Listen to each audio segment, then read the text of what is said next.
Hey everybody, we're back for part 2 of the RSO. There probably will be a part 3 because, again, all of these steps take a while to do. Um, can you tell us a little bit about what we just did while we were off camera?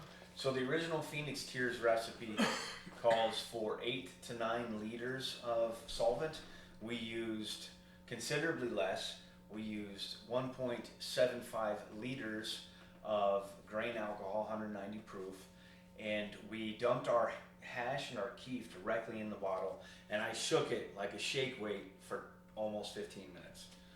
My forearms were sore, and that's a good sign. Now, after that, we poured it into a mason jar using a coffee filter to remove the sediment. So I've got a rubber band on a coffee filter, and actually we had 6 of these jars set up, and it made the process a lot faster. Yeah, remember, we set up 6 jars like that to do this, and it still took us over 45 minutes, nearly an hour for everything to wash through. Now we've gone ahead and dumped all of the tincture. Now if you had mixed this with coconut oil, you would have a tincture.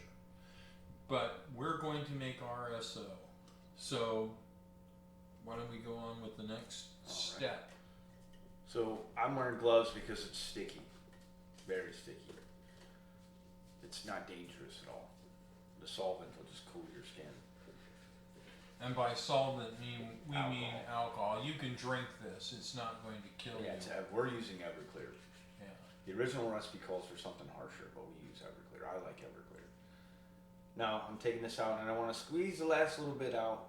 At the same time, I don't want to over squeeze it, bust the bag, and contaminate with the sediment I don't need. Now this should be removed of everything active. Everything active should be in the alcohol. On the other hand, I'm going to dry it out and smoke it just to find out. That will be part of our next part 3 experiment. We already poured the other jars in here, and it's full to the, I don't know, looks like 1 3/4 line. So we've got plenty of space left. We're going to carry it out, plug it in, put a fan on it, from a good distance away so it just blows. You don't want to cool it off, you just want to blow the fumes away, and we're going to cook it down for however many hours it takes. And we'll show you what it looks like when it's done, and then I'll probably make some cookies, and Bill and I will eat them, and you will feel like we've ripped you off because you don't get a cookie. They're good cookies, too. They're good cookies, so it's going to be rotten for us to eat them in front of you. But we'll see you next week, and try to stay out of trouble till then. We are the Pirates of Calamity. Arr. Arr.